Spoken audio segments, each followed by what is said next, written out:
Konon, Indonesia adalah negara dengan penduduk Muslim terbesar di dunia. Judul yang terdengar membanggakan, seolah kita ini anak sulung umat Nabi Muhammad yang paling alim, paling saleh, paling banyak masjidnya, paling sering bikin acara doa bersama, paling rajin umrah walau utangnya nunggak. Tapi mari kita tarik napas sejenak, dan bercermin di depan hadis Nabi yang sangat populer. Tanda orang munafik ada 3. Jika berkata, berdusta, jika berjanji, mengingkari, dan jika dipercaya, berkhianat. Sekilas, hadis ini terdengar seperti khotbah Jumat biasa. Tapi jika dibaca dengan kacamata yang sedikit buram oleh kenyataan hidup sehari-hari di negeri ini, kita akan menyadari sesuatu yang menggelikan sekaligus mengerikan. Hadis itu bukan cuma nasihat moral, ia seperti laporan evaluasi tahunan bagi bangsa ini. Bayangkan sebuah negara yang penuh tahlil dan istighosah tapi laporan keuangannya penuh rekayasa.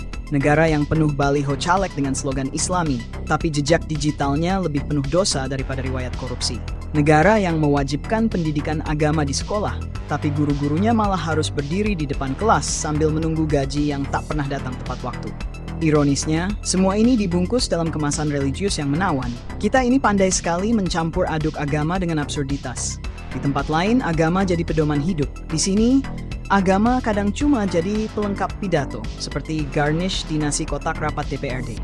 Maka, mari kita dudukan hadis ini bukan sebagai pengingat spiritual semata, tapi sebagai audit moral terhadap wajah bangsa yang katanya religius, tapi sering lupa wudhu saat memegang kekuasaan.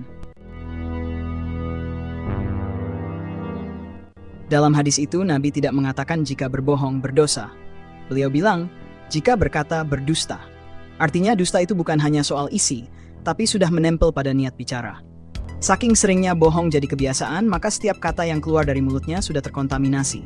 Seperti air ledeng yang keruh dari sumbernya. Mau disaring pakai doa kunut pun tetap bikin sakit perut.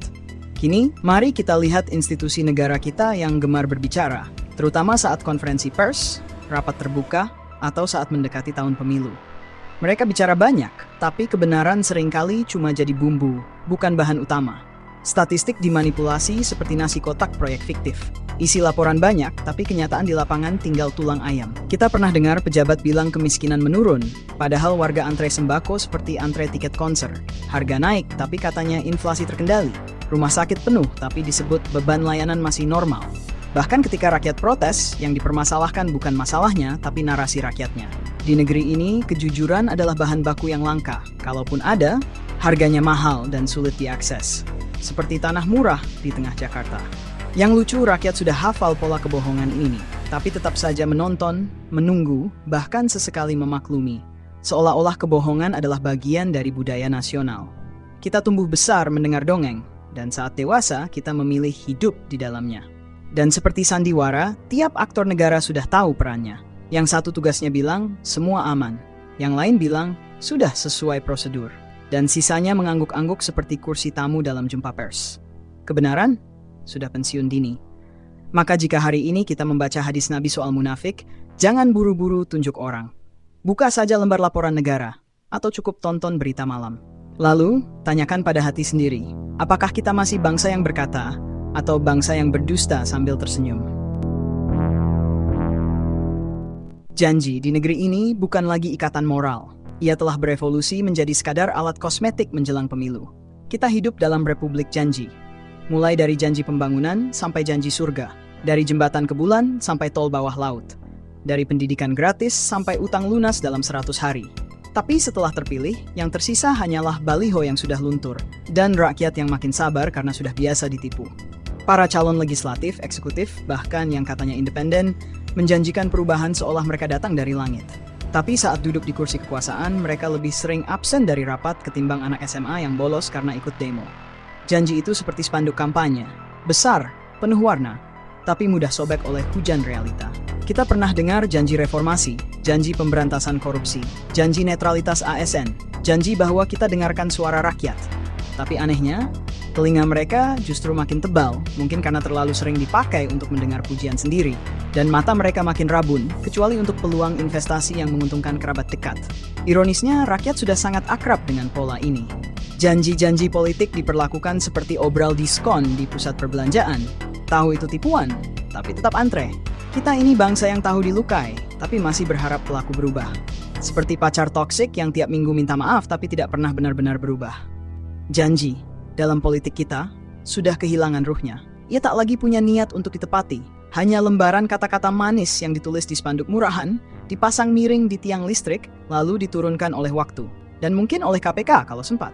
Jadi, ketika Nabi berkata bahwa tanda munafik adalah jika berjanji lalu mengingkari, itu bukan sekadar pengingat ke pribadi-pribadi. Di negeri ini, ia sudah menjelma jadi sistem. Jadi mekanisme rutin, bahkan jadi strategi kampanye. Mungkin kita perlu jenis janji baru, janji bahwa suatu hari nanti tidak akan ada lagi janji yang bohong. Tapi sayangnya itu pun kemungkinan besar, cuma janji. Di titik ini, kita tidak lagi bicara tentang sekadar kebohongan atau janji palsu. Kita bicara tentang pengkhianatan. Sebuah dosa sosial yang lebih tajam dari sekadar dusta dan lebih dalam dari sekadar janji kosong. Karena dilakukan setelah seseorang dipercaya. Dan negeri ini sayangnya memperlihatkan betapa mudahnya kepercayaan rakyat dijual di pasar kekuasaan. Mereka yang duduk di kursi empuk pemerintahan adalah orang-orang yang pernah dipercayai. Dipercaya mewakili suara, dipercaya memegang anggaran, dipercaya membenahi sistem.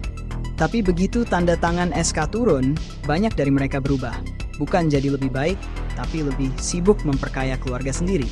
Dari proyek dinas sampai tender taman kota, semua bisa dikelola bersama keluarga inti, keluarga besar, dan kadang keluarga orang lain yang berutang budi. Pejabat kita tampaknya membaca ulang kata amanah menjadi amanah. Jadi kalau ketahuan korupsi, jawabannya saya merasa aman. Nah, makanya saya ambil. Mereka pakai istilah trust bukan sebagai kepercayaan, tapi sebagai trust fund untuk cucu-cucu yang belum lahir tapi sudah punya villa. Lucunya, sistem pengawasan dibuat seolah ketat. Ada audit, ada laporan, ada BPK. Tapi semuanya bisa dinegosiasikan. Bahkan kepercayaan pun kini punya harga pasaran. Kalau dulu pengkhianat dianggap musuh negara, kini pengkhianat bisa jadi mitra koalisi. Mereka tidak disingkirkan, justru disambut. Kadang dikasih jabatan baru, kadang disambut dengan ucapan, selamat bergabung. Di negeri para munafikun, pengkhianatan bukan kecelakaan moral. Ia bagian dari budaya birokrasi. Seperti anggaran tak terserap tapi sudah habis. Seperti gedung baru yang bocor sebelum dipakai. Seperti pejabat agama yang ceramah soal akhirat tapi mengajukan perjalanan dinas setiap minggu. Lalu rakyat? Ya, mereka terus percaya. Bukan karena bodoh, tapi karena terlalu sabar. Atau mungkin karena sudah putus asa.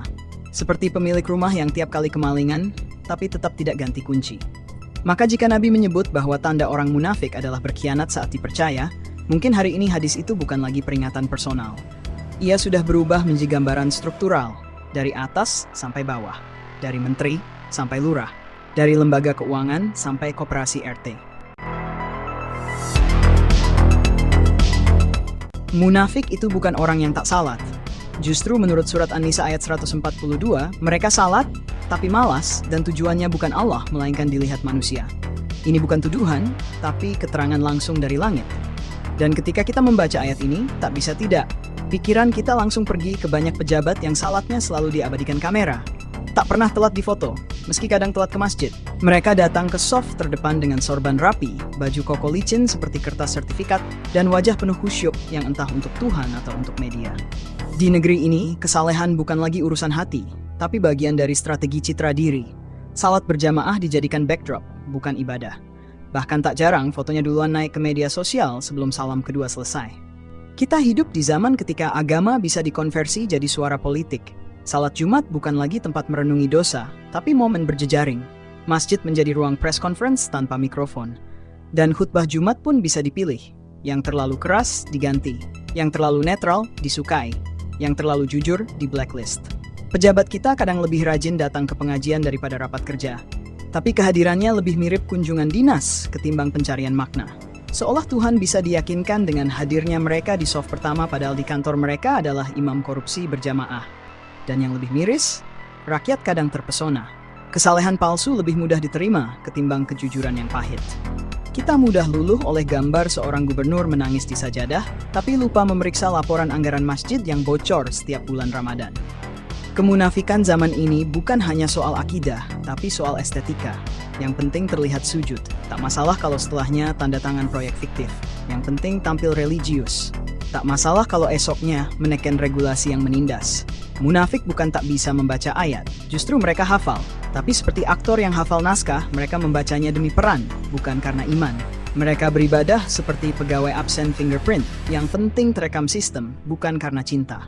Maka jangan kaget jika orang munafik bisa berada di soft terdepan. Kadang mereka memang paling dulu datang. Karena yang mereka cari bukan ridho Allah, tapi angle kamera terbaik.